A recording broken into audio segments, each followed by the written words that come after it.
Sponsored by Nature Pure, Rice Bran Oil and Mustard Oil. 100% natural, 100% healthy. অন্য Mamata, untold story of Mamata. 18 নম্বর এপিসোডের বক্তা বিশিষ্ট নাট্য ব্যক্তিত্ব, অভিনেতা তথা পশ্চিমবঙ্গের শিক্ষামন্ত্রী মাননীয় ব্রাত্য বসু।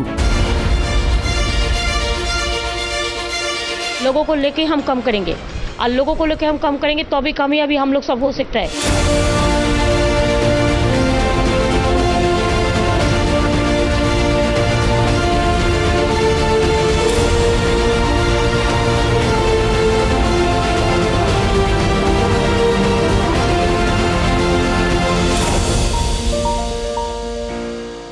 আমি এটা খুবই ইন্টারেস্টিং যে আমি প্রথম দিনই পেয়েছিলাম যখন ওনার সঙ্গে আমার প্রথম দেখা হয়, সেটা তখন খুবই পশ্চিমবঙ্গে খুব উত্তাল সময়। আমার সময়টা মনে আছে 2007, কিছুদিন আগে নন্দীগ্রামে গুলি চলেছে এবং আমরা তখন রাস্তায় মিছিলে, বিভিন্ন যে সামাজিক মাধ্যম, গণমাধ্যম, সেখানে খুবই আমরা সরব।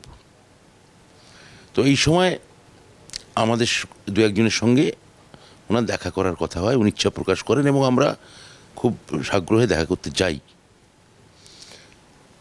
যখন গিয়েছিলাম তখন কোনোভাবে উনি কোনো কারণে উনি তৃণমূল কংগ্রেসের যে আমাদের যে তপসিয়ার যে ভবন, ওখানে কিছুদিনের জন্য থাকছিলেন। তো আমরা যখন ঢুকি প্রথম দিনেই আমার সঙ্গে আমার বন্ধু, থিয়েটারের বন্ধু কৌশিক সেন ছিলেন। তো আমরা যখন ঢুকি আমরা দেখি যে উনি ছবি আঁকছেন এবং আমাদের বসে প্রথম খুবই প্রচুর খাবার দাবার খাওয়ালেন, অনেক খাওয়ালেন, এইটা খাও, ওইটা খাও, সেইটা খাও। ওই যে ওনার সঙ্গে এক ধরনের একটা মানসিক যোগাযোগ তৈরি হলো, সেটা তার নিভাঁজ আন্তরিকতা, সহজ এক ধরনের মন এবং একটা স্নেহপ্রবণতা, সেইটা আমাদের খুব হন্ট করেছিল। আমাদের বয়সটাও কম তখন, ফলে এবং আমরা তো তাকে কম বয়স থেকে চিনি। উনি যখন এমপি হচ্ছেন প্রথম, তখন আমি ক্লাস 10-এ পড়ি, তবে থেকে তাকে চিনি। তো সেই জায়গা, তারপর 2008 সালে আমি, তখন আমাদের লোকসভা ভোট হয়নি, আমি তৃণমূলে সরাসরি যুক্ত হলাম। আমি 21শে জুলাই গেলাম এবং সেই অর্থে আমার প্রথম সেই দিন 2008 সালের 21শে জুলাই যাকে বলে রাজনীতিকরণ হলো, সংসদীয় রাজনীতিকরণ। তারপর দীর্ঘবার, অনেকবার, কখনো কেশপুর, কখনো লালগড়, কখনো নন্দীগ্রাম, কখনো সিঙ্গুর, এরকম একাধিক জায়গায় গেছি। কখনো ওনার সঙ্গে গেছি, কোনো আলাদা গেছি। এই হতে হতে হতে হতে ওনার সঙ্গে রেগুলারই কথা হয়, উনি আমাদের বলেন এবং উনি নিজে তখন তুমুল আন্দোলনে জড়িয়ে পড়েছেন। এবার 2009 সালে উনি জিতলেন এবং রেল দপ্তরের দায়িত্ব বোধহয় পেলেন এবং উনি আমাদের বেশ কয়েকজনকে রেলের বিভিন্ন কাজে আমাদের যুক্ত করলেন, আমাকেও করলেন। তারপর 2011 আপনারা জানেন যে সেখানে আমি ভোটে লড়ি। কিন্তু এই ফেজটার মধ্যে দিয়ে এটা তো রাজনৈতিক যে সত্তা, তার বাইরে ওনার অনেকগুলো ঘটনা। যেমন একবার দিল্লিতে আমি তখন রেলের কাজে যুক্ত, উনি দিল্লির যে ছোট্ট ফ্ল্যাটে থাকতেন। তা সেখান থেকে আমি আজ দিল্লিতে আছি শুনে আমি জানিয়েছি আমি আছি, টেক্সট করেছিলাম, তখন তো হোয়াটসঅ্যাপ আসেনি। উনি বলেন যে তুমি তাহলে ওই সময়টা আছো, বাড়িতে এসো। প্রথমে কিছু খেয়েছো? তার উনি দুপুরে বসে খাওয়ালেন আমায়, তা বললেন ভালো করে খাওয়া দাওয়া করো। এবং মনে আছে উনি তারপর ওই যে ওইটাকে কী বলে, যেটা হাঁটে, ওই ট্রেডমিলে, উনি হাঁটতে হাঁটতে, উনি নিজে খেলেন না কিন্তু ট্রেডমিলে হাঁটতে হাঁটতে প্রায় 40 মিনিট আমার সাথে কথা বললেন, ক্রমাগত হাঁটলেন। তো ওই এনার্জি, ওই যে তার মধ্যে এক ধরনের কি বলবো, শ্রমের যে সিক্রিশন, আর পুরোটাই রাজনীতি, অন্য কিছু এসব কথা বলে যাচ্ছেন। তার মধ্যে উনি ছবি আঁকছেন, লিখছেন।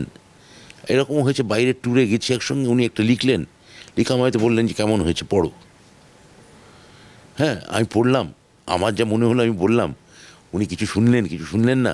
কিন্তু ওই যে উনি লিখছেন এবং আমি সেটা জ্যান্ত টাটকা পড়তে পারছি। একজন লেখক লিখেই আমি বলছেন যে পড়ো। হ্যাঁ, এইটা যে কি একটা অদ্ভুত অনুভূতি। আর ওনাকে জানি না ওনাকে কে কীভাবে দেখে, মানে উনি, আপনারা হয়তো অনেকেই জানেন যে উনি ওনার খুবই, মানে যাকে বলে মাতৃবৎসল মেয়ে, মাকে খুব ভালোবাসতেন। মা যিনি মারা যান ওনার, আমি সেরকম কাছ থেকে ওনাকে দেখেছি, মানে পাথরের মতো নিষ্কম্প মুখ, সবাই আশেপাশে কাঁদছেন, এবং সারা দিল্লি থেকে বড় বড় নেতারা সব দেখা করতে আসছেন, উনি তাদের আপ্যায়ন করছেন, বসাচ্ছেন, হ্যাঁ, কথা বলছেন, বাড়িতে যারা আসছেন সেদিন তাদের সবার সঙ্গে কথা বলছেন। অথচ আমি বুঝতে পারছি যে তারপর যখন মাসিমার, মানে ওনার মায়ের দেহ বেরিয়ে গেল, উনি খালি জানলা দিয়ে বেরোলেন না বাইরে। আমি ওনার ঠিক পেছনে দাঁড়িয়েছিলাম, আমি দেখছি জানলা দিয়ে উনি ওই যে বোধহয় একটা ওই সর্ববাহী গাড়ি থাকে সেদিকে তাকিয়ে আছেন। আমার যে একটা অদ্ভুত অনুভূতি হচ্ছিল, আমি ঠিক বলে বোঝাতে পারবো না। এবং উনি, মানে আমি আগেও দেখেছি, মানে এখন প্রায় বলেন না, কিন্তু আগে মানে 5টা কথার মধ্যে 5-7টা ব্যক্তিগত, খুব একটা হলে মা, এই মা অমুক রান্নাটা দারুণ করে, বা অমুক সময় ফিরলাম মা আমায় খাওয়াল, মানে এই রেফারেন্সগুলো খুব খুব খুব ছোটো ছোটো ব্যক্তিগত বলতেন, মাঝে মাঝে বলতেন, কিন্তু ওনার যে একটা ফিলিং আছে সেটা আমরা সবাই টের পেতাম মাকে নিয়ে। আর মায়ের মৃত্যুর পর ওই রকম একজন দাঁড়িয়ে আছেন নিষ্কম্প, এবং তার সারাদিন ওইভাবে মানুষকে রিসিভ করেছেন, কথা বলেছেন, আর সবাই চারপাশে মানে হাউ হাউ করে কাঁদছেন। আর যে সব থেকেও যে ভালোবাসে মা যার কাছে থাকতেন, 2জন মানুষ থাকতেন এক বাড়িতে, একজন চলে যাচ্ছেন আর একজন দাঁড়িয়ে সেটা দেখছেন, সেই স্মৃতিটা আমার কাছে খুব, মানে এখনো মনে পড়ে। আর মমতাদিকে আমি অন্যভাবে, নানাভাবে দেখেছি, সেটা হচ্ছে যে যখন কোনো সময় ছবি আঁকছেন বা কিছু লিখছেন, সেই সময় নানান কথাবার্তা আমাদের হয়েছে, অনেক সাহিত্য বিষয়ক কথা হয়েছে, সাহিত্য বিষয়ক যে ঘটনাধারা ঘটছে সেগুলো নিয়ে কথা হয়েছে। জাগো বাংলা পত্রিকা নিয়ে, বিশেষত শারদীয়া সংখ্যা নিয়ে উনি শুধু প্রচ্ছদ আঁকা নন, ওনার লেখা, ওর লেখা কী লেখা যাবে না যাবে, মানে এক ধরনের সাহিত্য সম্পাদকের যে ধরনের মনোভাব থাকে, যে সম্পাদক যেমন ঠিক করে দেন, ভাবেন। বুদ্ধদেব বসু যখন কবিতা পত্রিকার সম্পাদক ছিলেন, উনি শুনেছি যে এরকম অনেকের সঙ্গে কথা বলতেন কি যাবে না যাবে, এবং তরুণদের অগ্রাধিকার দিতেন। তা মমতাদিও আমি দেখেছি যে যখন ওখানে জাগো বাংলা শারদীয়ার জন্যে কোনো লেখার কথা হয়েছে বা কবিতা ছাপানোর কথা হয়েছে, সেখানে কম বয়সীদের কিন্তু উনি বারবার তুলে আনতে বলেছেন। এই যে সাহিত্য থেকে চিত্রকলা, সঙ্গীত, গান, আপনারা জানেন ওনার একটা সঙ্গীত প্রীতি আছে, এবং গানের ক্ষেত্রে আমি দেখেছি যে উনি ক্যাসিও নিয়েও গাইতে পারেন, খালি গলাতেও গাইতে পারেন। মানে এরকম হয়েছে যে ঘরের মধ্যে উনি নিজে হয়তো গাইবেন না, কিন্তু আমাদের কোনো বন্ধুকে বললেন যে তুমি গাও, তা আমরা কয়েকজন হয়তো গলা মেলালাম। তা সেই সময় দেখেছি কোনো গান পছন্দের, উনি হয়তো 1-2 লাইন গাইছেন, কিন্তু আমরা যদি, মানে কি বলবো, মানে উনি যদি গানটাও গাইতেন, যেমন আমি বলছি সন্ধ্যা মুখার্জির সঙ্গে যে ওনার সম্পর্কটা এতটা আন্তরিক, তার একটা কারণ নিশ্চয়ই ব্যক্তিগত, বাংলার মুখ্যমন্ত্রীর সঙ্গে বাংলার একজন লিজেন্ড গায়িকা বা 2 লিজেন্ডের পারস্পরিক সম্পর্ক, সে একটা মা মেয়ের মতোই। কিন্তু তার বাইরেও একটা দুজনের নিজস্ব মিউজিক্যাল একটা যোগাযোগ আছে আমি দেখেছি। সন্ধ্যা মুখার্জির গান শোনার ক্ষেত্রে, সন্ধ্যা মুখার্জির গান নিয়ে আমি জানি না আপনারা কতজন খেয়াল করেছেন, সন্ধ্যাদি এই যেদিন লতা মঙ্গেশকর যেদিন মারা গেলেন, সেদিন উনি টেলিভিশনে একটা দীর্ঘ বক্তৃতা দেন, মানে বাইট দেন, এবং পুরোটাই গান নিয়ে উনি বলেন। মানে লতা মঙ্গেশকর গান ওনার জীবনে কীভাবে ওনাকে প্রভাবিত করেছে, লতা মঙ্গেশকর কবে থেকে উনি শুনছেন, আকাশ প্রদীপ জলে গানটার সন, তারিখ, ইত্যাদি ইত্যাদি ইত্যাদি, সেটা খুবই মানে মেটিকুলাস, এবং সেটা যে কতটা যে গানের প্রতি তার নিজস্ব একটা ভালোবাসা আছে, অর্থাৎ আমি ওনাকে যখন দেখেছি ওনাকে আমার মনে হয়েছে যে অবশ্যই উনি বাংলা কেন ভারতবর্ষের একজন শ্রেষ্ঠ রাজনীতিবিদ, বাংলার ইতিহাসে রাজনীতিবিদ হিসেবে ওনার নাম ইতিহাসে জল করবে। কিন্তু আমার যে দেখাটা, এই যে অন্য চোখে আপনি যেটা বলছেন, সেটা ওনাকে কিন্তু ওনার মধ্যে আমি একটা ভীষণ ওই সংবেদনশীল এবং অভিমানী শিল্পীকে আমি দেখেছি, একজন খুব সেন্সিটিভ এবং অভিমানী শিল্পী। এই যে প্রায় 100-র ওপর ওনার বই আছে, সে বইগুলো উনি এনার এই কাজের ফাঁকে ফাঁকেই তৈরি করেছেন। কখনো অবসরে বাড়িতে হোক, কখনো অফিসে অবসরে হোক, কখনো রাজনৈতিক ট্যুর করতে করতে হোক বা প্রশাসনিক ট্যুর করতে করতে হোক।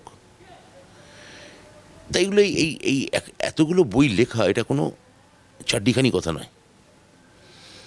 এটার জন্য এক ধরনের অনুধ্যান লাগে, পর্যবেক্ষণ লাগে, মনোনিবেশ লাগে এবং এক ধরনের যাকে বলে লাগাতার নিষ্ঠা লাগে। এইগুলো উনি নিজের ভেতরে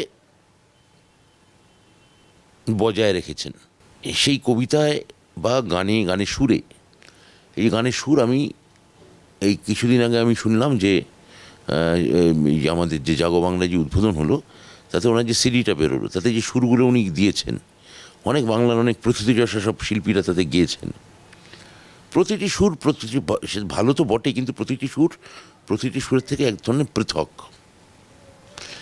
এই যে আলাদা আলাদাভাবে সুর তৈরি করে আলাদা আলাদা একটা জায়গা তৈরি করা, এটা একজন সব মিলে একজন আর্টিস্টের, উচ্চাঙ্গের আর্টিস্টের কাজ। সেইটা উনি রেখে গেছেন। আর রাজনীতিতে তাকে আমি আমি একটা উদাহরণ দিলে বুঝতে পারবেন যে একবার আমাদের আমাদের 2011 আগের কথা বলছি, একজনের বাড়িতে আমাদের নিমন্ত্রণ ছিল। বাড়িটা তুলনায় একটু ছোট হলেও আমরা বসে যে যেমন হয় আমাদের গল্প গুজব হচ্ছে। তা ওই বাড়িতে যে ছেলেটি আমরা খেয়ালও করিনি যে ছেলেটি ওই খাবারটা সার্ভ করছিল, আমরা খানিকক্ষণ পর দেখি দিদি ওর সঙ্গে আলাদা কথা বলছেন যে তুমি কোথায় থাকো, কি করো, তুমি কোন বাড়ি থেকে এসছো, তোমার বাড়ির রোজগার কি, তোমার মা বাবা কে। এই যে একটা, আমরা ওখানে বসে আছি এবং একটি ছেলে হয়তো নীরবে খাবার সার্ভ করে যাচ্ছিল, হয়তো ওনাকে চোখে পড়েনি, ওটা ওনার চোখে পড়লো। এটা আমি ওনার থেকে ওই দিন শিখলাম। যাকে আমি দেখছি আর যাকে আমি আমার সামনে দেখেও দেখছি না, তাকেও যে দেখতে হয়, সেটা আমার মাথায় ঢুকলো ওই দিন। এরকম অনেক ছোট ছোট অনেক কিছু হিউম্যান এলিমেন্ট আমি ওনার কাছে খুব বারবার পেয়েছি। আমাকে সেদিনই একজন ড্রাইভার বলল, আমার এক সহকর্মী ড্রাইভার, কোনোভাবে সেদিন মধ্যে কৃষ্ণনগর থেকে কোথাও একজন আসছিলেন, গাড়িটা মাঝপথে খারাপ হয়ে যায়। আমার ওনার গাড়িটা 2010-10 কথা হচ্ছে, বিধানসভার 2011 আগে, বিধানসভার প্রচারে গিয়ে কোনো জায়গায় গিয়ে গাড়ি খারাপ হয়ে গিয়েছিল। তো একটা গাড়ি করে যেহেতু অনুষ্ঠানটা কাছেই ছিল, প্রচার সভাটা, ওই গাড়ি করে ওইটা যান। তা ড্রাইভারটি আমার সগর্বে বলছে, আপনি জানেন তো আমি দিদির গাড়ি চালিয়েছি। তাই নাকি? হ্যাঁ, কীভাবে? তাও গল্পটা আমার বললো। আচ্ছা, তারপর কী হলো? বললো উনি যখন গাড়ি থেকে নামলেন, আমাকে মানি ব্যাগ থেকে বার করে একটা টাকা দিয়ে বললেন, এটা কিছু খেও। এটা হচ্ছে মানবিক একটা স্পর্শ, যে গাড়ি করে যে পাশে বসে এলেন, ওকে একটা কোথাও মনে রাখলেন যে এই ছেলেটা আমার জন্য কিছু একটা করলো। এই হিউম্যান টাচগুলো আমার মনে হয় মমতাদির নিজস্ব অ্যাসেট। যদি অন্য মমতাকে কোথাও খুঁজতে হয় আপনাদের, যদি তাহলে তাকে চলে যেতে হবে তার যে পারিপার্শ্বিক যে সাবঅল্টার্ন জগৎ, সেখানে তার সঙ্গে তার কীরকম যোগাযোগ, যারা প্রাণে ভেতর থেকে মমতাদিকে ভালোবাসে, যাদের ভালোবাসায়, যাদের শ্রদ্ধায় মমতাদি, যেটাকে মমতাদি বলেন মানুষের আশীর্বাদ, মানুষের দোয়া, সত্যি মানুষের আশীর্বাদ, এবং এত মানুষের দোয়া ওনার জন্য আছে, সেটাই আমার মনে হয় যে একটা রাজনীতিককে আর 5 জনের থেকে আলাদা করে দেয়। আমার সঙ্গে মাঝে মাঝে হয়েছে, সিনেমা থিয়েটার নিয়ে যে খুব কথা হয়েছে তা নয়, আমার সঙ্গে মূলত কবিতা, সাহিত্য, ছবি আঁকা এগুলো নিয়েই হয়েছে। উনি একবার আমায় বলেছিলেন যে ওই রুদ্রসঙ্গীত বলে একটা থিয়েটার করেছিলাম, সেটা তখন খুব লোকের দেখছিল টেকছিল, উনি আমায় বললেন যে আমি দেখতে যাব। তারপর ওইটা আমার নেমেছিল 2009-এর মার্চ মাসে, মে মাসে ইলেকশন হয়, ফলে ইলেকশন নিয়ে ব্যস্ত হয়ে যান। তারপর তো উনি মানে দিল্লিতে চলে যেতে হয় ওনাকে, কলকাতা দিল্লি করতে হচ্ছিল, ফলে উনি আর সময় পাননি। না সেরকম থিয়েটার বা মানে আমার সিনেমা নিয়ে যে সেরকম কথা হয়েছে তা নয়। তবে হ্যাঁ, একটা মনে আছে যে উনি একটা থিয়েটার দেখতে গেলেন, আমায় নিয়ে গেলেন। সেই থিয়েটারটা ছিল আমাদের চারবাগের থিয়েটার, চারবাগ দলের, এবং সেটা রবীন্দ্র সদনের দুপুরবেলার শো ছিল। বোধহয় ওনাকে ওর অফিসে এসে আমন্ত্রণ জানিয়েছিলেন উদ্যোক্তারা, তো উনি গেলেন। বিকেলের দিকে শোটা হলো এবং আমি গিয়ে দেখলাম, এবং থিয়েটারটা উনি পুরোটা দেখলেন, আমি ওনার ঠিক পাশে বসেই দেখলাম। তো উনি খুব মন দিয়ে দেখলেন, এবং তারপর থিয়েটার আমার দু একটা কথা জিজ্ঞেস করলেন যে মানে এই থিয়েটারে এই ছেলেটি কে, ও কে। আমি যাদের চিনি আমি আমি আমি বললাম। তো থিয়েটার বা সিনেমা দেখার সময় আমার মনে হয় না মমতাদি খুব একটা পেতে পারেন, যে পরিমাণ ব্যস্ততা ওনার, প্লাস নিজের লেখালেখি, ছবি আঁকা, সেই সঙ্গে দল এবং প্রশাসনের দায়িত্ব সামলানো। টেলিভিশন আমি শুনি দেখেন, কিন্তু টেলিভিশনের কোনো কাজ নিয়ে ওনার সঙ্গে আমার কোনোদিন কোনো কথা হয়নি, যেহেতু আমি নিজে টেলিভিশন আমি খুব একটা দেখি না, মানে ওই ধারাবাহিক খবর দেখি, কিন্তু মমতাদি খবরও আমি শুনেছি দেখেন। ফলে কখন কি করেন, মানে এতটা সময় উনি কী করে পান, সেইটা আমার কাছে একটা রহস্য। পরিবর্তন আমি মানে ওইভাবে দেখুন, আমি তো ন্যাচারালি 11-র আগে একজন যে ওনার যে আমাদের সঙ্গে যে দূরত্ব ছিল না, 11-র পর স্বভাবতই সেই দূরত্ব হওয়ারই কথা, কেননা উনি অনেক বেশি ব্যস্ত হয়ে গেলেন, এবং একটা ভেঙে পড়া রাজ্যকে, একটা ধ্বস্ত হয়ে যাওয়া রাজ্যকে ওনাকে কাজে ওখানে নিখুঁতভাবে কনসেন্ট্রেট করতে হলো। ফলে ব্যক্তিগত যে গল্পগুজব করবো ওনার কাছে সে সময় নেই, এবং আমরাও প্রত্যেকে প্রশাসনিক জায়গায় পদে চলে গেছি, আমাদেরও ব্যস্ততা বেড়ে গেছে। তা আমার মনে হয় পরিবর্তন বা বদল না, ওনার অনেক ব্যস্ততা বেড়ে গেছে। এই ব্যস্ততা বেড়ে যাওয়াটা প্রশাসনিক স্তরে যেমন সেটা অনেক বদল আনে, সেটা ব্যক্তিগত স্তরে মানে সেই বদলটা আমার মনে হয় মোটের ওপর ভালোই হয়েছে। মমতাদির তো আমি মনে হয় সব দিকই আমরা, মানে শিল্পী মমতাদি, মানুষ মমতাদি, রাজনীতিবিদ মমতাদি, এ তো সমস্ত জায়গাতেই আমরা ওনাকে দেখে নিয়েছি, পর্যবেক্ষণ করেছি, মুগ্ধ হয়েছি, সেগুলো আমাদের প্রভাবিত করেছে, এগুলো তো আছেই। আমার মনে হয় না যে আমরা যারা খুব কাছ থেকে অনেক বছর ধরে দেখছি, আমার অন্যান্য রাজনৈতিক সহকর্মীরাও আমার ধারণা আমার সঙ্গে একমত হবেন, যে উনি কিন্তু খুব ট্রান্সপারেন্ট, মানে উনি হাইড করার মতো, গোপন করার মতো, ওনার যদি আপনার উপর রাগ হয়, আপনি যে রাগটা বুঝতে পারবেন, ভালোবাসা বা স্নেহ সেগুলো আপনি অনুমান করে নিতে পারবেন, রাগটা আপনি বুঝতে পারবেন। মানে উনি প্রধানত একজন ট্রান্সপারেন্ট মানুষ। তাহলে যিনি ট্রান্সপারেন্ট মানুষ, আপনিই বলুন, যে আপনি বলছেন যে কি দেখতে বাকি রয়ে গেছে, ওই রকম বরফের তলায়, মানে জলের তলায় বরফের হিমশৈল হয়তো নিশ্চয়ই আছে, সব মানুষেরই থাকে। তো আমার মনে হয় যে আমরা মমতাদিকে ওতপ্রোতভাবে দেখে নিয়েছি, ওনার সবই আমরা জানি, উনি সব আমাদের, এবং যেহেতু একা মানুষ, সংসার নেই ওই অর্থে কোনো, মানে কি বলবো, যে মানে সাংসারিক মানুষকে অনেক ট্যাক্ট নিতে হয়, সে ট্যাক্ট নেওয়ার তো ওনার দরকার পড়ে না, ট্যাক্টফুল হওয়ার দরকার পড়ে না।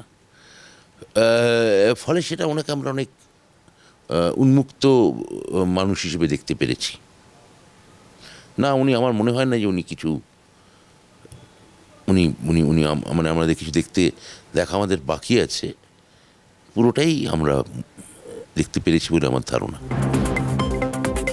हम डरते नहीं, हम मरने के लिए तैयार है। जो डरते हैं वो मरते हैं, और जो लड़ते हैं वो जीतते हैं। हम करेंगे, लड़ेंगे, जीतेंगे। প্রয়োজনে দেব মোরা এক নদী রক্ত, হোক না পোষের বাধা, প্রস্তর শক্ত, বাংলাকে ভাগ করা যাবে না। लोगों को लेके हम कम करेंगे और लोगों को लेके हम कम करेंगे तो भी कामयाबी हम लोग सब हो सकता है।